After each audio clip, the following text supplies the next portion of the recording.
इस लेक्चर में हम लोग कुछ ट्राइग्नोमेट्रिक आइडेंटिटीज को स्केलर प्रोडक्ट ऑफ वेक्टर्स का यूज करके डिराइव करेंगे। बच्चों पहली आइडेंटिटी हमें दी गई है, प्रूव कीजिए साहब किसी ट्राइंगल ए बी सी में cos A is equal to B square plus C square minus A square upon 2bc। बच्चों यहां पर small A small B small C triangle की साइड्स हैं और कैपिटल ए कैपिटल बी और capital C उसके angles हैं। ये जो एक्सप्रेशन, ये जो आइडेंटिटी हमारे सामने लिखी बच्चों, इसे हम कहते हैं कोसाइन रूल, कोज्जा नियम, जो हमें सिद्ध करना है सदिशों के अदिश गुणन के संकल्पना का, कॉन्सेप्ट का यूज करके। बच्चों ये ट्राइंगल एबीसी है, एंगल ए के अपोजिट साइड है ए, एंगल बी के अपोजिट साइड की लेंथ है बी और एंगल सी के अपोजिट साइड की लेंथ है साहब सी। बच्चों ये जो साइड बीसी है इसकी लेंथ है ए, इसे मैंने वेक्टर ए नाम दे दिया। इसी तरीके से ये जो सी ए लेंथ है बच्चों, इसे मैंने नाम दे दिया बी, तो ये वेक्टर जो है मैंने उसे नाम दे दिया वेक्टर बी।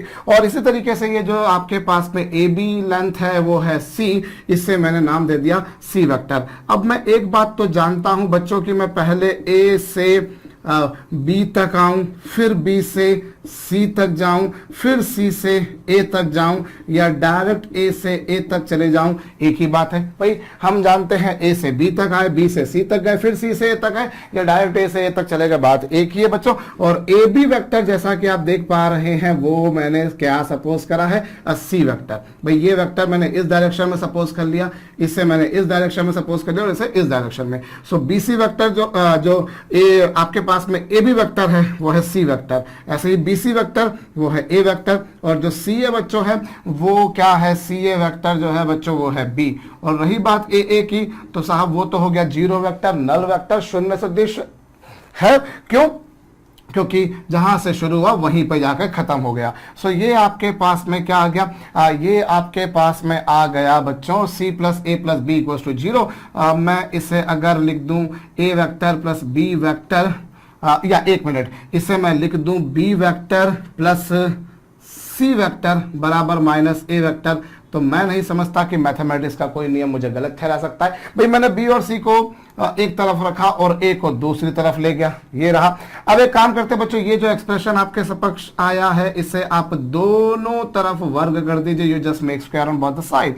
जब आप दोनों तरफ स्क्वायर करेंगे तो बी प्लस सी का whole square is equal to क्या होगा बच्चों, माइनस ए का होल स्क्वायर। ये आया। अब इसका स्क्वायर खोलेंगे तो क्या होगा, इसका स्क्वायर खोलेंगे तो ये हो जाएगा B square plus C square plus 2b dot C. भाई स्क्वायर करना मतलब डॉट प्रोडक्ट करना, माइनस का स्क्वायर तो प्लस होता है और ए स्क्वायर हो चुका। अब हम एक बात और जानते हैं बच्चों कि किसी वेक्टर का स्क्वायर करूं या उसके मॉड का स्क्वायर करूं, बात एक ही है। और वेक्टर बी का मॉड जो होगा बच्चों वो होगा उसकी लेंथ, जो मुझे पता है वो है बी। इसी तरह से वेक्टर सी का स्क्वायर करूं या उसके मॉड का स्क्वायर करूं, does not make any difference. और रही बात बच्चों 2b डॉट सी, तो 2b डॉट सी क्या होगा, B C into cos theta. भाई ये तो हो गया बी स्क्वायर, ये हो गया सी स्क्वायर, और 2b dot C, B dot C को मैं लिखूंगा B C cos theta, where theta is the angle between vector B and vector C। अब वेक्टर बी और वेक्टर सी के बीच में एंगल क्या है बच्चों, वेक्टर बी और वेक्टर सी के बीच में एंगल आपको नजर आ रहा है ए। भाई ये वेक्टर का स्क्वायर मतलब मॉड का स्क्वायर, वेक्टर का स्क्वायर मतलब मॉड का स्क्वायर, और 2b डॉट सी क्या होगा बच्चों, B C cos theta. Cos theta वहां पर क्या होगा बच्चों, बी और सी के बीच का एंगल जो आपको नजर आ रहा है ए, और RHS पर ये आ गया आपके पास में। ऐसा हम करेंगे, पर माय डियर स्टूडेंट ये अगर आपने किया है तो ये गलत है, जो कि अधिकांश लोग करते हैं। यहां पर एक गलती हुई है, वो गलती क्या हुई है मैं बताता हूं बच्चों। ये बात सही है, किसी वेक्टर का स्क्वायर उसके मॉड के स्क्वायर के बराबर होगा, वेक्टर का स्क्वायर उसके मॉड के स्क्वायर के बराबर होगा, और ये 2bc इंटू कॉस थीटा। अब यहां पर हमने गलती क्या करी कि हमने बी और सी के बीच में एंगल ए ले लिया। भाई हमें दिख रहा है ये वेक्टर बी है, ये वेक्टर सी है, इन दोनों के बीच में एंगल ए, लेकिन क्या वाकई में इन दोनों के बीच में एंगल ए है? हम शायद 10 बार देखेंगे, शायद हमें 10 बार यही नजर आएगा कि साहब बी और सी के बीच में एंगल ए है, लेकिन ऐसा नहीं बच्चों। जब भी कभी किन्हीं दो वेक्टर्स के बीच में एंगल निकाला जाता है तो एंगल निकालते समय दोनों के एरोज जो है, दोनों के तीर के चिन्ह जो है बच्चों वो बाहर की तरफ होना चाहिए। While determining angle between any two vectors we need to put both the arrows outward. मुझे दोनों तीर के चिन्ह बच्चों बाहर रखना चाहिए।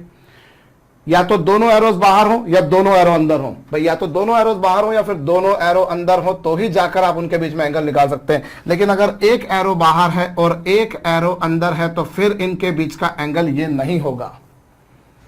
Whenever we are determining angle between two vectors, then what to do exactly बच्चों, हमें क्या करना होता है? हमें करना होता है ये कि दोनों के तीर के चिन्ह बाहर हो या फिर दोनों के अंदर हो तो एंगल निकाल सकते हैं। किंतु परंतु यहां पर क्या हुआ, एक एरो बाहर और एक एरो अंदर, तो फिर एंगल वो नहीं होगा। और यहां पर यदि आप ए पॉइंट पर बैठकर देखें तो आपको क्या दिखा रहा है कि एक वेक्टर तो उससे दूर जा रहा है लेकिन दूसरा वेक्टर उसके अंदर आ रहा है। गौर कर सकते हैं आप, एक वेक्टर बच्चों उससे दूर जा रहा है और एक वेक्टर उसके अंदर आ रहा है। तो यहां पर यह गलती हो रही है। जरा ए पर बैठकर सोचिए तो बी आपके निकट आ रहा है और सी आपसे दूर जा रहा है, तो यह गलत हो जाएगा बच्चों। तो कैसे करें भाई, या तो दोनों एरो बाहर कर दीजिए या फिर दोनों एरो अंदर कर दीजिए। तो एक काम कीजिए बच्चों, इस बी वेक्टर को आगे एक्सटेंड कर लीजिए। ये लीजिए बच्चों, इसे आगे एक्सटेंड कर दीजिए। अब ये वाला एंगल तो आपको नजर आ रहा है ए। अब यहां पर देखिए, ये वेक्टर बी को मैंने एक्सटेंड किया, ये ऊपर चला गया, ये सी। अब ये एंगल ए है, अगर ये एंगल ए है तो बड़ा स्वाभाविक सी बात आएगी बच्चों कि ये वाला एंगल होगा 180 डिग्री माइनस ए। भाई ये एंगल ए है। अब आप देखिए, मुझे बी और सी के बीच में एंगल देखना है, तो ये मैंने एरो बाहर कर दिया, ये एरो इधर चला गया, तो यहां इन दोनों के बीच में एंगल कितना होगा? इन दोनों के बीच में एंगल आएगा बच्चों 180 माइनस ए। क्यों? क्योंकि ये एंगल ए, तो ये एंगल कितना? भाई पूरा लाइन पर जो एंगल बनता है वो बनता है 180 डिग्री, यानी कि पाई रेडियन। अब यहां पर ये एंगल ए, तो ये 180 माइनस ए। मैं ये क्यों लिख रहा हूं, मैं बार बार बोल रहा हूं। जरा इस पॉइंट ए पर बैठकर देखिए तो वेक्टर बी तो आपके अंदर घुस रहा है लेकिन वेक्टर सी आपसे बाहर जा रहा है। और होना यह चाहिए कि दोनों एरोस बाहर की तरफ होने चाहिए, जबकि एक अंदर है एक बाहर, तो दोनों को बाहर करने के लिए मैंने ये कर दिया। तो ये 180 माइनस है। तो यहां जो एंगल हमने ऊपर वाले एक्सप्रेशन में लिखा था बच्चों वो गलत था। अभी देखिए ये आया। अब यहां से क्या होगा बच्चों, ये हो गया B square plus C square, और cos 180 माइनस थीटा होता है minus cos theta, cos 180 minus theta cos theta, तो ये हो गया cos A is equal to A square. A square को आप इधर ले आइए तो बच्चों ये हो गया B square plus C square minus A square is equal to 2bc cos A. और यहां से देखिए बच्चों, तो ये कॉस साइन रूल कोज्या नियम जिसे हम बोलते हैं बच्चों, B square plus C square minus A square upon 2bc। I repeat बच्चों, मुझे किसी ट्राइंगल एबीसी में प्रूव करने को कहा है। ये मतलब यहां पर एंगल ए के अपोजिट साइड की लेंथ को स्मॉल ए, बी के अपोजिट को बी स्मॉल बी, और सी के अपोजिट साइड की लेंथ को स्मॉल सी हमने मानना था। यह हमें गिवन था, यूं कह लीजिए हमें यह करना था। तो मैंने क्या करा बच्चों, ये ए बी सी, इस वेक्टर को ए वेक्टर नाम दे दिया, इसको बी वेक्टर नाम दे दिया, इसको सी वेक्टर नाम दे दिया, और घूम फिर के वापस से वहीं पहुंच गए, इसलिए वो वैल्यू ये आएगी। अब यहां पर आपने ये रखा, बी और सी को एक तरफ कर दिया, ए को दूसरी तरफ ले गए, और फिर आपने दोनों तरफ स्क्वायर किया। यहां तक की तो बात ठीक थी। यही गलती कर जाते हैं बच्चों, बी स्क्वायर को बी स्क्वायर लिख दिया, सी स्क्वायर को सी स्क्वायर लिख दिया, वो कोई बहुत बड़ी बात नहीं है। स्क्वायर को ए स्क्वायर लिख दिया, वो भी बड़ी बात नहीं है। और 2b डॉट सी क्या होगा बच्चों, बी सी कॉस थीटा। लेकिन थीटा में गलती कर जाते हैं हम लोग। यहां पर थीटा जो है बच्चों वो क्या है, अब वेक्टर बी और वेक्टर सी के बीच का एंगल। अब यहां पर आप इसको थोड़ा सा आगे बढ़ा दीजिए, इसको इधर, ये तो जा ही रहा था, तो angle is not a, it is 180 minus A. Hope आपको ये समझ में आया, कॉपी कीजिएगा।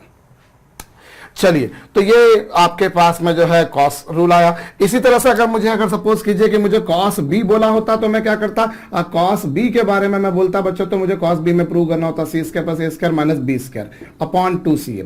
बिल्कुल वही का वही पिक्चर बनाएंगे, बस इसमें ये होगा कि सी और ए को एक तरफ कर देंगे और बी को बच्चों दूसरी तरफ कर देंगे। यही इक्वेशन रहेगी। उससे आप ये लिखेंगे, दोनों तरफ स्क्वायर करेंगे, ये होगा सी square plus A square plus 2ca और 2ca और cos थीटा। अब थीटा क्या होगा, c और a के बीच का एंगल बच्चों ये रहा सेट c और ये रहा a। तो यहां पर c और a के बीच में अगर आप एंगल b लिख रहे हैं तो ये सरासर गलत है। हमें क्या करना पड़ेगा बच्चों, क्योंकि मैं जब इस पॉइंट पर बैठकर देखता हूं तो मुझे नजर आता है कि a तो मुझसे दूर जा रहा है लेकिन c मेरे तरफ आ रहा है। If I locate myself at B and I find A is departed away from me while C is approaching towards me, so this is not the angle actually. While determining angle between two vectors, those two arrows should be departed away or should be coming towards me. And in this picture it is not happening so. So what to do? A तो उससे गया और ये C को मैं यहाँ लेके चला गया।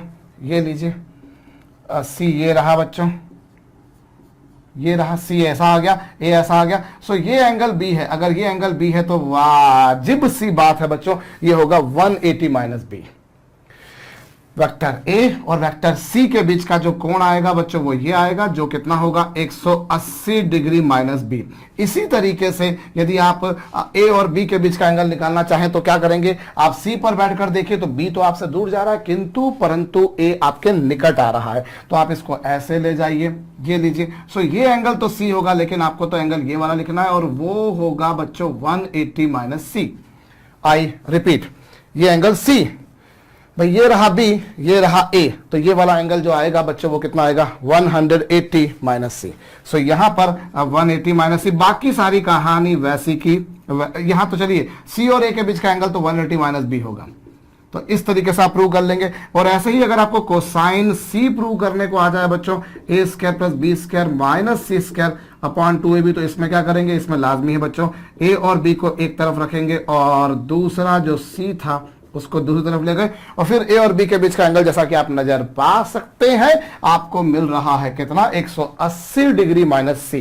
कॉपी कीजिएगा। तो ये कोसाइन रूल था बच्चों। चलिए अब लगे हाथों इसी में आपको प्रूव करना है, इसी ट्राइंगल के लिए आपको प्रूव करना है बच्चों b is equal to A cos C plus C cos A, जिसे बड़े बुजुर्गों ने प्रोजेक्शन फार्मूला नाम दिया है, प्रक्षेप सूत्र इसे नाम दिया है। वीडियो को पॉज करके कीजिएगा, देखिए प्रोजेक्शन फार्मूला हमें बच्चों यहां पर प्रूव करना। मैं इसे मिटा रहा हूं अभी, मुझे जो प्रूव करना है इसमें यहां पर इसी ट्रायंगल के अंदर। तो देखिए बच्चों यहां पर क्या है, भाई वही हमने इसको A vector B vector C vector नाम दिया, इन तीनों का सम 0 हो जाएगा। अब यहां से आप एक काम कीजिए बच्चों, यहां से आप सी प्लस ए बराबर लिख दीजिए माइनस बी। भाई keeping C and A on one side and taking B on other side, I will get this something this. Now I am going to do बच्चों, मैं एक काम कर रहा हूं, मैं इसमें दोनों तरफ बी वेक्टर से डॉट मल्टीप्लाई करता हूं। मैं दोनों तरफ b सदिश से अदिश गुणन करता हूं, multiplying vector b in scalar manner on both the sides. You can write down. So ये आ गया बच्चों। अब ये क्या आ गया, what is this, this is b dot c, what is this, this is a dot b, what is this, this is minus b square. भाई किसी वेक्टर का उसी वेक्टर से मल्टीप्लाई करा मतलब स्क्वायर ही किया है ना। सो ये आ गया। अब b डॉट c क्या होगा बच्चों, b डॉट c क्या होगा, बी डॉट सी का जहां तक सवाल है तो बी डॉट सी होगा आप B C into cos theta, और बी और सी के बीच में एंगल कितना, भाई आप जब भी कभी दो वेक्टर्स का डॉट मल्टीप्लाई करते हो तो आप क्या करते हो, वो वेक्टर्स के मॉड्यूली इंटू कॉस थीटा, और थीटा कितना है, बी और सी के बीच का जो एंगल है बच्चों वो है 180 माइनस ए। बी और सी के बीच का एंगल आप देख चुके हो बच्चों, ये रहा वेक्टर बी, ये रहा वेक्टर सॉरी हाँ ये रहा वेक्टर बी और ये रहा वेक्टर सी, तो इन दोनों के बीच में एंगल ए नहीं है। डोंट की बी कंफ्यूज कि बी और सी के बीच में एंगल ए है, अरे जनाब ये नहीं है, इनके बीच में तो एंगल 180 डिग्री माइनस ए है। और इसी तरीके से ए बी के बारे में बात की जाए तो वो क्या, ए बी कॉस थीटा, और ए और बी के बीच का एंगल आप देखें बच्चों तो 180 माइनस सी है। ए और बी के बीच का एंगल अभी थोड़ी देर पहले लिखा था आपने, और किसी वेक्टर का स्क्वायर करूं या उसके मॉड का स्क्वायर करूं एक ही बात होती है, तो मैं जानता हूं। अभी बच्चों यहां पर बी और बी कैंसल हो गए, और ये क्या हो गया, cos 180 माइनस ए माइनस कॉस थीटा। सो ये माइनस सी कॉस ए, ये माइनस ए कॉस सी, और is equal to minus B. Minus minus भी कैंसिल कर दीजिए बच्चों, तो C cos A plus A cos C is equal to आ गया बी। ये रहा साहब, भाई आपने यहां तक की तो कहानी वैसी थी, आपने सी ए को एक तरफ रखा, बी को दूसरी तरफ ले गए, और दोनों तरफ बी से डॉट मल्टीप्लाई कर दिया, इसमें मल्टीप्लाई करा, इसमें मल्टीप्लाई करा, इधर भी करा, और बी डॉट सी क्या होगा, B C cos theta. Cos theta क्या, बी और सी के बीच का एंगल, और एंगल बी वेक्टर बी और वेक्टर सी के बीच में एंगल आप नजर डाल सकते हैं, ए नहीं है 180 माइनस ए, ए और बी के बीच में एंगल सी नहीं है 180 माइनस सी, बस वही लगाना है। और cos 180 minus theta cos pi minus theta होता है माइनस कॉस थीटा। सो ये आ गया। इसी तरीके से अगर मुझे प्रूव करने को दे देते साहब, आप बताइए सी इक्वल टू क्या, A cos B plus B cos A, ये प्रोजेक्शन फार्मूला होता है, आपको अब पता होगा, ये लीजिए। सो ये है, यहाँ पर हम देखें तो क्या होगा, यहां पर यदि हम देखें बच्चों तो इस केस में क्या करेंगे, अगर ये आ जाए तो आप a प्लस बी बराबर लिखेंगे माइनस और दोनों तरफ आप c से डॉट मल्टीप्लाई करेंगे। आप c से डॉट मल्टीप्लाई करेंगे वही पिक्चर बनेगी। ऐसे ही तीसरा वाला फार्मूला भी बना सकते हो। और हम सिंपल अगर देखें तो चलिए, ये रहा आपके पास में a, ये रहा b, ये रहा c, ये लेंथ है a, ये लेंथ है b, ये लेंथ है c। अब यहां से मैंने इस पर एक परपेंडिकुलर ड्रॉप किया तो ये आ गया m, ये आ गया m। अब क्या होगा बच्चों, यदि मैं bm के बारे में बात करूं तो bm क्या होगा, अब bm है projection of AB on BC। बोलिए bm यही होगा भैया, आपने इससे इस पर परपेंडिकुलर ड्रॉप कर दिया तो ये इसका प्रोजेक्शन ही होगा। सो bm की वैल्यू क्या होगी, bm की वैल्यू होगी बच्चों, ये वाला जो लेंथ है ये है c इंटू कॉस b। भैया आप इसको इधर रिजॉल्व कर लीजिए, इसको इधर रिजॉल्व करेंगे तो वो c cos b आएगा। भाई ये वाले को जब इधर रिजॉल्व करेंगे तो वो c cos b आएगा क्योंकि ये एंगल भी है। इसी तरीके से यदि मैं cm निकालूं तो cm क्या होगा, cm is projection of AC on BC। भैया आप cm के बारे में बात करें तो वो AC का BC पे प्रोजेक्शन होगा और AC का BC पे प्रोजेक्शन जो होगा वो क्या होगा, b cos c। भैया आपने इसको इधर रिजॉल्व किया तो ये क्या आया, c cos b, और इसको इधर रिजॉल्व किया तो ये इधर क्या आया, b cos c। So total अगर आपके पास में ये पूरी लेंथ के बारे में अगर आप बात करेंगे, पूरी लेंथ जो होगी बच्चों वो होगी b, और ये पूरी लेंथ यानी कि BC को मैं लिख सकता, भाई पूरी लेंथ b, ये जो पूरी लेंथ है b वो क्या होगी, b बराबर BC, और BC बराबर क्या होगा आप देख सकते हैं BM प्लस MC, और BM की वैल्यू जो है बच्चों वो क्या है, c cos b, और ये क्या है, b cos c। सो ये तो एक हमारे पास में भाई इसीलिए तो नाम दिया इसको प्रोजेक्शन फार्मूला। ये आप इसको इधर रिजॉल्व कर लेंगे, इसको इधर रिजॉल्व कर लेंगे तो ये वाली लेंथ आ रही है c cos b, ये वाली आ रही है b cos c, और ये पूरी लेंथ है, ये पूरी लेंथ कितनी है, 1 मिनट, BC जो पूरी लेंथ है वो क्या है a। सो a बराबर क्या हो गया, c cos b plus b cos c। इसी तरीके से आपने यहां से परपेंडिकुलर ड्रॉ किया, इसी तरह से आप यहां से भी परपेंडिकुलर ड्रॉ करते तो वो भी प्रोजेक्शन वगैरह निकल के आ जाते हैं, तो वो तभी नाम है इसका प्रोजेक्शन फार्मूला। एनीवेज सो ये कॉपी कर लीजिएगा बच्चों। अब आप एक काम कीजिएगा कि आप हमें अगली आइडेंटिटी प्रूव करके बताएंगे ट्राइग्नोमेट्री की। अब आप खुद भी कोशिश कीजिएगा। भैया आपको प्रूव करना है cos a minus b is equal to cos a cos b plus sine a sine b। बड़ी सिंपल सी आइडेंटिटी है, आपको सबको याद होना चाहिए। कंपाउंड एंगल आइडेंटिटी इसे हम बोलते थे। तो जरा वीडियो को पॉज करके एक बार आप भी कोशिश करके देख लीजिए। भाई हमें प्रूव करना है cosine a minus B is equal to cosine a cosine b plus sine a sine b। चलिए साहब क्या किया जाए, ऑब्वियसली प्रूव किया जाएगा। हम एक काम करें बच्चों, हम यहां पर लेते हैं कार्टेशियन प्लेन। ध्यान दीजिएगा, मैं ले रहा हूं यहां पर कार्टेशियन प्लेन। ये मैंने कार्टेशियन प्लेन ले लिया 2D में, ये x एक्सिस और ये y एक्सिस, ये दोनों ने जहां कट किया उसे बड़े बुजुर्गों ने नाम दे दिया O। अब इस पर मैंने एक काम करा बच्चों, मैंने इस पर एक वेक्टर ले लिया OP वेक्टर। इस पर मैंने ले लिया एक OP वेक्टर, जिसमें OP वेक्टर लिया मैंने और इस वेक्टर को मैंने नाम दे दिया, चलिए A वेक्टर दे दिया। और ये मैंने मान लिया कि इसने x एक्सिस के साथ में एंगल A बनाया है। मान लिया, सुनते जाइएगा समझते जाइएगा। मैंने एक वेक्टर OP वेक्टर ले लिया जिसका नाम दिया A वेक्टर, और मैंने मान लिया कि ये जो A वेक्टर है इसने x एक्सिस के साथ में एंगल A बनाया, मान लिया। अब यहां पर मैंने एक तो ये ले लिया और इसी तरीके से मैंने एक वेक्टर ले लिया बच्चों OQ वेक्टर। इस OQ वेक्टर को मैंने नाम दिया B वेक्टर, और मैंने सपोज कर लिया कि इस OQ वेक्टर ने x एक्सिस के साथ में एंगल B बनाया। भाई मैंने दो वेक्टर्स लिए, OP वेक्टर और OQ वेक्टर XY प्लेन में। OP वेक्टर को मैंने नाम दे दिया A वेक्टर जिसने x एक्सिस के साथ में एंगल A बनाया। ऐसे ही OQ वेक्टर जिसे मैंने नाम दे दिया B वेक्टर, उसने x एक्सिस के साथ में एंगल B बनाया। तो जाहिर सी बात है बच्चों, ये A वेक्टर और B वेक्टर के बीच का एंगल आप देख सकते हैं, डायग्राम देखकर आपको समझ में आ रहा होगा, वो है A माइनस बी, वो है A माइनस बी। हो गया, ठीक बात है। अब एक काम कीजिए, आप यहां से परपेंडिकुलर ड्रॉ कीजिए। ये लीजिए, मैंने परपेंडिकुलर ड्रॉ किया और इसको मैंने नाम दे दिया M1। I have drawn a perpendicular from point P on x axis. मैंने इसको नाम दे दिया M1 और यहां से एक परपेंडिकुलर ड्रॉ किया, मैंने इसको नाम दे दिया बच्चों N1, नाम दे दिया। अब इसी तरीके से मैंने Q से परपेंडिकुलर ड्रॉ किया, आराम से देखिएगा, Q से एक्स एक्सिस पे परपेंडिकुलर ड्रॉ किया जिसको मैंने नाम दिया M2 और मैंने Y एक्सिस पर जो परपेंडिकुलर ड्रॉ किया बच्चों मैंने उसको नाम दे दिया N2। ये परपेंडिकुलर ड्रॉ किए गए हैं, ये लंब खींचे गए हैं, खींच दिए जनाब। अब आप यहां पर क्या पाते हैं जरा देखिए। सबसे पहले आप ये वेक्टर A वेक्टर, इसके मॉडुलस को मैंने नाम दे दिया A, ये वेक्टर B वेक्टर, इसके मॉडुलस को मैग्नीट्यूड को मैंने नाम दे दिया B। अब जरा आप OM1 के बारे में बात कीजिए तो OM1 क्या होगा, चलिए मैं यहां लिखता हूं। OM1 क्या होगा, OM1 यदि आप देखें तो ये इसका एक्स एक्सिस पे प्रोजेक्शन। जब एक्स एक्सिस पे इसका प्रोजेक्शन निकालेंगे तो आपको देख के समझ में आ रहा होगा बच्चों, ये है A cos A।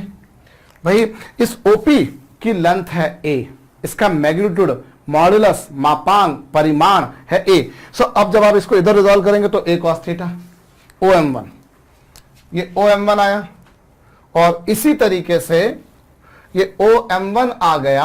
OM1 क्या आया बच्चों, जब आपने इसको इधर रिजॉल्व किया, या यूं बोलो जाए base upon hypotenuse equals to cos theta, तो बात तो वही है, ये OM1 आ गया। अब OM1 की वैल्यू ये आ गई और इस बेसिस पर जो OM1 वेक्टर होगा वो क्या होगा, वो एक ऐसा वेक्टर है, जरा OM1 तो पहले तो मैंने मैग्नीट्यूड निकाला, पहले मैंने केवल इसका मैग्नीट्यूड निकाला, OM1 का मैग्नीट्यूड इतना होगा। अब अगर मैं OM1 वेक्टर देखना चाहूं तो OM1 वेक्टर, आप ध्यान दीजिए, एक ऐसा वेक्टर है जिसका मैग्नीट्यूड तो OM1 है और उसकी डायरेक्शन एक्स एक्सिस पे है। OM1 का मैग्नीट्यूड कितना, इधर रिजॉल्व किया A cos theta, theta is angle A, लिख दिया जनाब। अब मैं OM1 वेक्टर निकालना चाहता हूं तो OM1 vector is a vector whose magnitude is OM1 and whose direction is in X axis direction, और एक्स एक्सिस डायरेक्शन मतलब I cap. Unit vector along OM1 vector मतलब एक्स एक्सिस के along, वो होगा आई कैप। तो ये क्या हो गया, ये हो गया बच्चों A cos A into I cap. ये कौन सा वेक्टर आया, ये आया OM1 वेक्टर। OM1 वेक्टर मैं बार बार कह रहा हूं आपको, एक ऐसा वेक्टर है जिसका मैग्नीट्यूड OM1 की डायरेक्शन में, जिसका मैग्नीट्यूड OM1 है और जिसकी डायरेक्शन OM1 की डायरेक्शन में, और OM1 एक्स एक्सिस पर है। मतलब आप समझ सकते हैं, अब तो मेरे ख्याल से ये समझ में आ चुका होगा आपको, ये आ गया OM1। इसी तरीके से मैं अगर ON1 के बारे में बात करूं तो ON1 क्या, ON1 जो है बच्चों इसका y एक्सिस पे प्रोजेक्शन है, तो y एक्सिस पे प्रोजेक्शन अगर आप निकालेंगे तो वो आएगा A sin थीटा। OM1 क्या होगा, उसका y एक्सिस पे प्रोजेक्शन, तो वो होगा A sin थीटा। भाई अगर इधर रिजॉल्व किया तो cos थीटा बना, आपको पता है जिसके साथ में एंगल होता है उसको लिखते हो cos, जिसके साथ में नहीं उसको लिखते हो sin, तो वो हो गया sin। अब मैं अगर ON1 वेक्टर निकालना चाहूं, if I want to determine this vector then how I will go ahead, भाई this is a vector whose magnitude is ON1 and which is along y axis। ON1 vector is a vector which is having magnitude equal to ON1 and whose direction is along y axis। so y axis के direction में unit vector होता है j cap. so ये आ गया and I can say that ON1 is equals to magnitude तो है जनाब इतना और डायरेक्शन है ये। बहुत अच्छी बात है, ये आ चुका। सो ये OM1 वेक्टर आ गया और ये ON1 वेक्टर आ गया। अब जरा एक और बात देखिए बच्चों, ON1 वेक्टर किसके बराबर होगा, आप अगर ध्यान दें तो ON1 वेक्टर जो होगा बच्चों, this is equals to M1P vector. ON1 vector is equals to M1P vector. क्यों, क्योंकि भैया ये एक ऐसा वेक्टर है जिसका मैग्नीट्यूड है O से N1 तक और डायरेक्शन y एक्सिस, और ये भी वही है। भाई ये आपके पास में एक रेक्टेंगल बना है, देखिए ये एंगल तो 90 डिग्री का होता ही है, आपको पता है, ये भी 90 डिग्री का, ये भी 90 डिग्री का, ये भी 90 डिग्री का, मतलब ऑटोमेटिकली सब हो गए पैरेलल। ये दोनों एक दूसरे के पैरेलल हो गए, और ये दोनों एक दूसरे के पैरेलल हो गए, और दोनों की मैग्नीट्यूड भी सेम है। और अगर कोई दो वेक्टर्स ऐसे जिनका मैग्नीट्यूड सेम है और डायरेक्शन भी सेम है, तो जाहिर सी बात है वो दोनों वेक्टर्स भी सेम होंगे। भाई दिस इज अ रेक्टेंगल, ये 90 डिग्री, ये 90 डिग्री, ये 90 डिग्री, तो बचा कुचा एंगल जो होगा वो भी कितना होगा भैया, बीइंग अ क्वाड्रिलेटरल 90 डिग्री होगा। तो 90 90 90, भाई आपने परपेंडिकुलर ड्रॉ किया है ना, आपने परपेंडिकुलर ड्रॉ किया है ना, तो वो तो परपेंडिकुलर मतलब 90 90, और ये तो 90 है इसी, वो भी 90। सो दिस इज अ रेक्टेंगल। तो इन दोनों की मैग्नीट्यूड सेम है, डायरेक्शन भी सेम है, लेंथ भी सेम है, तो दोनों वेक्टर्स भी सेम होंगे ना भैया। तो ये आ गया आपके पास। सो ये अब आप जरा ध्यान दीजिए, from triangle law vectors, from triangle law of vectors, सदिशों के त्रिभुज नियम से हम जानते हैं कि हम O से P तक जाएं, या पहले O से M1 तक और फिर M1 से P तक, does not make any difference. But triangle law vector says me whether I move from O to M1 then M1 to P or directly from O to P, it does not make any change. O से P तक जाऊंगा, O से पहले M1 तक, फिर M1 से P तक बात है कि भैया तो वही करा मैंने। और OM1 क्या, OM1 वेक्टर यदि आप ध्यान दें तो वो है A cos A I cap, और ये क्या है A sin A J cap. गौर कर लीजिए, OM1 वेक्टर मैंने एज इट इज रख दिया, M1P वेक्टर कहाँ गया, ये मैंने एज इट इज रख दिया। इसमें से भी A अगर कॉमन निकाल दिया तो बच्चों ये हो जाएगा cos A I cap plus sin A J cap. ये कौन सा वेक्टर आया, ये आ गया आपके पास में OP वेक्टर। अब जिस भांति आपने ओपी वेक्टर फाइंड आउट किया है, जिस प्रकार से आपने ओपी वेक्टर निकाला है, उसी तरीके से मैं अब ओक्यू वेक्टर के बारे में बात करूंगा। मेरे ख्याल से आपको ये समझ में आया है। चलिए ओक्यू वेक्टर आप देखिए, आपको और समझ में आएगा। यहां पर OM2 निकालिए। अब OM2 क्या होगा, OM2 वेक्टर एक ऐसा वेक्टर है, पहले तो मैं OM2 का मैग्नीट्यूड निकालूं, तो वो OM2 क्या होगा बच्चों, आप इसको इधर रिजॉल्व कर दीजिए। अब ये कितना लेंथ है इसकी, B है, और इसको इधर रिजॉल्व करेंगे। इधर जब रिजॉल्व करेंगे तो बच्चों ये आएगा B cos theta, where theta is angle B। भाई जब मैंने इसको इधर रिजॉल्व किया ना, तो B cos theta, B cos theta, theta की वैल्यू B है, तो आपके पास में B cos B आएगा। और रही बात OM2 वेक्टर की, तो OM2 वेक्टर क्या होगा, एक ऐसा वेक्टर होगा जिसका मैग्नीट्यूड तो होगा OM2 और जिसकी डायरेक्शन होगी x एक्सिस। भाई OM2 vector is a vector of magnitude OM2 and direction is along x axis. OM2 vector is a vector whose magnitude is OM2 and whose direction is along x axis. So ये आया बच्चों। और ये क्या है, इस पे अगर आप देखें तो OM2 वेक्टर क्या आया, OM2 का मैग्नीट्यूड आप देख पा रहे हैं कितना है, B cos B, और ये लीजिए I कैप, ये आ गया आपके पास। ठीक है साहब, ये OM2 आ गया। इसी तरीके से अभी ON2 के बारे में बात करूं। अभी ON2 क्या होगा, ON2 एक ऐसा वेक्टर है, ON2 मतलब इस वेक्टर का इधर रिजोल्यूशन, इसकी लेंथ है B, जब इसको इधर रिजॉल्व करेंगे तो वो आएगी बच्चों B sin थीटा। भाई जिसके साथ में एंगल बनता है उसको लिखते हो cos, जिसके साथ में नहीं बनता उसको लिखते हो sin। ढेरों बार पढ़ चुके हो। तो आपने B को इधर रिजॉल्व किया तो B cos B हो गया, इधर रिजॉल्व किया तो cos थीटा आया, उधर रिजॉल्व किया तो sin थीटा आया। अब मैं अगर यहां पर ON2 वेक्टर निकालना चाहूं तो ON2 वेक्टर क्या है, ON2 वेक्टर एक ऐसा वेक्टर है जिसका मैग्नीट्यूड तो ON2 है, लेकिन उसकी डायरेक्शन y एक्सिस की डायरेक्शन में, मतलब मैं उस डायरेक्शन का यूनिट वेक्टर लिखूंगा, और ON2 का मैग्नीट्यूड है बच्चों ये। सो ये आपके पास में ON2 वेक्टर आ गया। और ये जो ON2 वेक्टर है बच्चों, ON2 वेक्टर को मैं अगर M2Q लिख दूं, M2Q लिख दूं, तो मुझे नहीं लगता कोई गलती है। क्यों, क्योंकि फिर वही बात, ये 90 डिग्री है, ये भी 90 डिग्री, तो बचा कुछ है, ये भी 90 डिग्री होगा। So this is becoming a rectangle, and in case of rectangle opposite sides are parallel to one another and also they are of equal length. So this vector and this vector will be absolutely equal to one another. ये आ गया आपके पास। अब फिर वही बात आएगी बच्चों, again I will go for applying The important concept, a triangle of vector, सदिशों के त्रिभुज नियम से। आप क्या करेंगे, पहले O से Q तक जाएं, या पहले O से M2 तक और फिर M2 से Q तक, इससे क्या फर्क पड़ना है भाई। O से Q तक जाना है मुझे, या पहले O से Q तक, O से M2 तक, फिर M2 से Q तक, यही आएगा। O से M2 और M2 से Q। और OM2 का जहां तक सवाल है बच्चों तो वो है B cos B I cap, और ये क्या है बच्चों B sin B J cap. भाई OM2 वेक्टर यहां से आया था, OM2 वेक्टर यहां से आया, सॉरी M2Q यहां से आया था, इसमें से भी अगर आपने B कॉमन निकाल दिया तो ये आ गया बच्चों cos B into I cap plus sin B into J cap. So what we have done, we people have found the values of OP vector which I have supposed as equation first, and this is let me suppose as equation number second. मैंने इसे समीकरण number 2 नाम दे दिया। So equation 1 क्या है, equation 2 क्या है, आपको समझ में आ चुकी है। अब आप एक काम कीजिए बच्चों, क्या करेंगे, अब आप इन दोनों का डॉट मल्टीप्लाई कीजिए, OP vector dot OQ vector. जब इन दोनों का डॉट मल्टीप्लाई करेंगे, इन दोनों का डॉट मल्टीप्लाई करेंगे तो दो वेक्टर्स का डॉट मल्टीप्लिकेशन क्या होता है, उन वेक्टर्स के magnitude OP into OQ into उन दोनों के बीच का एंगल। भाई किसी दो वेक्टर्स का डॉट मल्टीप्लाई क्या होता है, A डॉट B क्या होता है, AB इंटू कॉस थीटा, और A और B के बीच का एंगल यदि आप देखें तो बच्चों वो और कुछ नहीं A माइनस B मिल रहा है। कि नहीं, दो वेक्टर्स का डॉट मल्टीप्लिकेशन क्या होता है, उनका मैग्नीट्यूड इंटू उनके बीच का कोसाइन ऑफ इनके बीच का एंगल।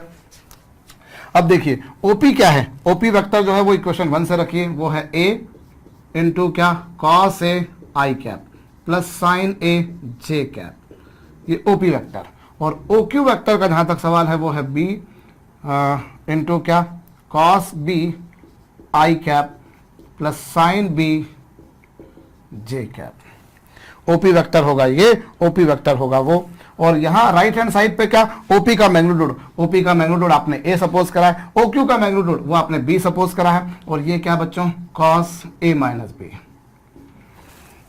भाई OP वेक्टर इक्वेशन 1 से रख दिया, OQ वेक्टर इक्वेशन 2 से रख दिया, और RHS पर आपने OP का मैग्नीट्यूड लिखा है जो कि है A, OQ का मैग्नीट्यूड जो है B इंटू ये, अभी A B कैंसल। और जब डॉट मल्टीप्लाई करते हो तो आपको पता है बच्चों बड़ी छोटी सी बात है, आई कैप का आई कैप के साथ में और जे कैप का जे कैप के साथ में ही मल्टीप्लाई किया जाता है, क्योंकि आई का जे के साथ में 0 हो जाता है और जे का आई के साथ में 0 हो जाता है। तो cos A into cos B plus sine A into sine B is equal to क्या होगा बच्चों, cosine of A minus B। और यही हमारा एक्सप्रेशन था, कंपाउंड एंगल की आइडेंटिटी थी। मैं एक बार फिर से रिपीट कर देता हूं बच्चों, मुझे ये प्रूव करने को कहा था, मैंने क्या करा, एक्स वाई प्लेन के अंदर दो वेक्टर्स लिए, एक OP वेक्टर और एक OQ वेक्टर। OP वेक्टर को मैंने A वेक्टर नाम दे दिया, मतलब उसका मैग्नीट्यूड A लिख देता हूं मैं। OQ वेक्टर को मैंने B वेक्टर नाम दिया, उसको मैंने नाम दे दिया उसका मैग्नीट्यूड को B। और OP वेक्टर की खासियत ये कि इसने एक्स एक्सिस के साथ में एंगल A बनाया, OQ की खासियत ये कि उसने एंगल B बनाया। जाहिर सी बात है OP वेक्टर और OQ वेक्टर के बीच में एंगल आएगा A माइनस B। देखिए ना, आपने जब डॉट मल्टीप्लाई करा तो उन दोनों के cos theta is the angle between those two vectors which are being multiplied, and obviously the angle between these two vectors you can find easily is A minus B। So what exactly I am going to do बच्चों, I have resolve these two vectors along x axis and y axis, and when I resolve this along this, then I find foot of perpendicular meets at M, and here this perpendicular is meeting at N1. So this is M1 on x axis, this is N1 on y axis. These are the feet of perpendicular on x axis and y axis. So when you resolve this, you find A cos A. इसकी direction x axis की direction में थी, इसको जब resolve किया तो A sin है, इसकी डायरेक्शन y एक्सिस थी, ये आया। अभी ये OM1 वेक्टर आ गया, और ON1 वेक्टर को मैं M1P वेक्टर भी लिख सकता था। अब मैंने ट्रायंगल लॉ वेक्टर्स लगाया, ट्रायंगल OPM1 में O से M1 तक गया, M1 से P तक गया, या डायरेक्ट O से P तक गया, वही लिखा। और OM1 की वैल्यू क्या थी, ON1 की वैल्यू क्या थी, वो रखी, A कॉमन निकाल के क्वेश्चन नंबर 1 नाम दे दिया। इसी तरीके से मैंने फिर OQ को रिजॉल्व किया तो OM2 ON2, मैंने ये दो कंपोनेंट्स निकाले, भाई ये होगा cos थीटा, वो होगा sin थीटा वो, और ON2 की वैल्यू जो होगी वही M2Q होगी, क्योंकि दोनों एक दूसरे के पैरेलल है, दोनों के मैग्नीट्यूड भी सेम है। फिर वही ट्रायंगल लॉ वेक्टर्स लगाया, O से Q तक गया या O से M2 तक, फिर M2 से Q तक, बात तो एक ही है, वही लगाया। OM2 और M2Q की वैल्यूज यहां से उठा के रख दी, B कॉमन निकाला, दोनों का डॉट मल्टीप्लाई करा। जब दो वेक्टर्स का डॉट मल्टीप्लाई करता हूं तो वो होता है AB cos थीटा, थीटा उन दोनों के बीच का एंगल होता है जो कि है A माइनस B। अब आपने जब मल्टीप्लाई करा तो OP का मैग्नीट्यूड है A और OQ का मैग्नीट्यूड है B, वो कैंसर हो जाएंगे, I का I से, J का J से मल्टीप्लाई करेंगे, कर लीजिएगा, हो जाएगा, कर ही दिया है मैंने। अब आप एक काम कीजिए बच्चों, लगे हाथों मुझे ये कंपाउंड एंगल की ये आइडेंटिटी तो मैंने प्रूव कर दी। आप A प्लस B बराबर cos A cos B minus sine A sine B, ये वाली आइडेंटिटी तो आप करिएगा इसे। हालांकि मैंने कहा था आपको पिछली वाली भी था, आपने करी या नहीं करी वो आप जानते हैं, पर ये वाली आपसे होना चाहिए, कितनी भी देर क्यों ना लग जाए। ईमानदारी, ऑनेस्टी का परिचय दीजिए और कीजिए खुद से। देखिए क्या करूंगा मैं यहां पर क्या करूंगा, पहले तो मैं ये वाला डायग्राम मिटाऊंगा, मिटा ही दिया, फिर वापस से मैंने नया डायग्राम बनाना है। अब बना देते हैं भैया, अभी भी मैं बोल रहा हूं ईमानदारी से, अगर आपने खुद से नहीं किया हो तो करिएगा, ये नहीं कि हमें कौन देख रहा है, हमें हम देख रहे हैं, हमें परमात्मा देख रहे हैं। इन दोनों का जो मीटर होता है, जो कैमरा होता है, वो 24 आवर्स चलता है, 24 hours 7 days 365 days per day 86,400 seconds पूरे चलता है। तो वो आप, तो हमें पता हम क्या कर रहे हैं, ऊपर वालों को पता हम क्या कर रहे हैं। हाँ, हमें ये शायद अंदाजा नहीं हो कि हम सही कर रहे हैं गलत कर रहे हैं, पर उन्हें तो जरूर पता है भैया। और जहां ज्ञान और विज्ञान का अंत होता है वहां आत्मज्ञान जागता है। आत्मज्ञान का भी हम थोड़ा थोड़ा विश्लेषण करते रहा करें। कभी कभी बच्चों एक्स एक्सेस और वाई एक्सेस मैंने लिया, मैंने इस पर एक वेक्टर लिया ओपी वेक्टर, जिसे मैंने नाम दिया है ए वेक्टर, जिसका मैग्नीट्यूड मैंने ए सपोज कर लिया। मैंने माना कि इसने एक्स एक्सिस के साथ में एंगल ए सबटेंड किया है। और इसी तरीके से मैंने एक दूसरा वेक्टर OQ वेक्टर ले लिया बच्चों नीचे की तरफ, और मैंने इसे मान लिया कि इसने एंगल B बनाया है, नीचे की तरफ ले लिया। बस यहीं से हमारी सारी कहानी बदल जाएगी, बाकी कुछ भी नहीं है। फिर ये लिया आपने, और इस वेक्टर को मैंने B वेक्टर नाम दे दिया, इसके मैग्नीट्यूड को मैंने B नाम दे दिया। अब यहां पर डायग्राम में देख लीजिए बच्चों, इन दोनों वेक्टर्स के बीच में एंगल आ रहा है, A प्लस B, इन दोनों सदिशों के बीच में कौन है बच्चों, कितना है ए प्लस ए। अभी मैं इधर वही कंपोनेंट निकालता है रे बाबा, वही M1 आया, वही N1 आया, तो इसमें तो कोई फर्क नहीं पड़ेगा भैया। OM1 वैसा का वैसा ही आएगा, OM1 वेक्टर वैसा का वैसा ही आएगा, ON1 वैसा का वैसा ही आएगा, ON1 वेक्टर वैसा का वैसा ही आएगा, M1P वेक्टर भी वैसा का वैसा ही आएगा। पूरी कहानी वैसी की वैसी आएगी, कोई फर्क नहीं पड़ेगा। इसी तरीके से जब मैंने इधर रिजॉल्व किया तो ये OM2 आया और इधर ON2 आया। अब यहां पर यदि आप देखेंगे तो जब इसको इधर रिजॉल्व करेंगे तो एक्स एक्सिस पर OM2 तो वैसा का वैसा ही आएगा, ये वेक्टर भी वैसा का वैसा ही आएगा, ये वैसा का वैसा ही होगा। और रही बात ON2 की, तो जब इसको इधर रिजॉल्व करोगे तो वो B cos B sin B आएगा, वो भी ठीक है भाई। जिसके साथ में एंगल बना उसको लिखा cos, जिसके साथ में नहीं बना उसको लिखा sin। सो इधर रिजॉल्व करोगे तो वही cos थीटा, इधर रिजॉल्व करोगे तो sin थीटा।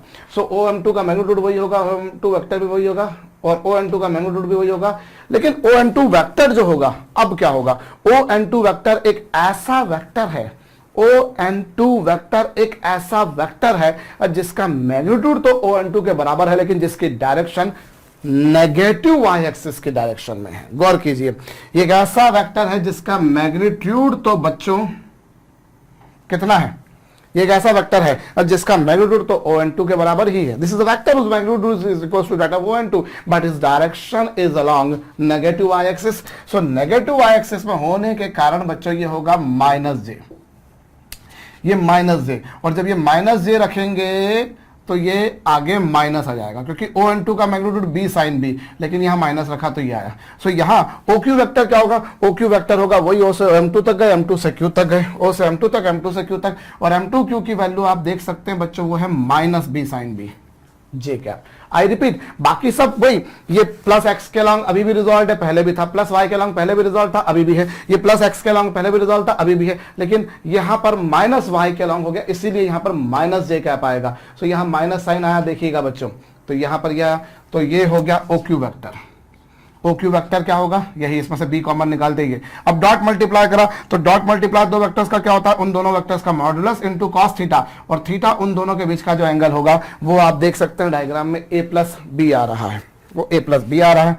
OP वेक्टर रखा, OQ वेक्टर रखा, और यहां ध्यान दीजिए माइनस है, यहां पर माइनस है, सो माइनस हो गया cos A into cos B, और प्लस यहां पर क्या होगा बच्चों, minus sin A sin B, cos A into cos B minus sin A sin B, और RHS पर क्या होगा, ये है बच्चों cos A प्लस B, ये cos A plus B। So cos A plus B की value as you can find, I का I से, J का J से। So cos A cos B minus sin A sin B is equal to cos A plus B।